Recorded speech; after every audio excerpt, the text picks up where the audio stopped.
Communication on maintaining order in the House. Honorable members, I have the following communications to make to the House, and here is the first part of the communication. I shall give my detailed, considered ruling at another time.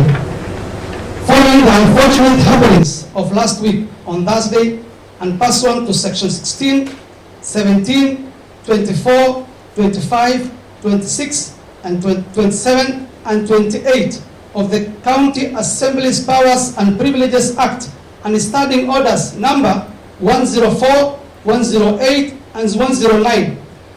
The Honorable Abdurrahman Muhammad Ali of Sankudi Ward, Honorable Omar Abdi Hassan of the Majale Ward, and Honorable Abu Bakr Muhammad Khalif of Galbeg Ward are hereby suspended from the service of the Assembly of the County Assembly for the remainder of the session with immediate effect. As per standing orders, the suspended members shall forfeit all payable allowances during the period of the suspension.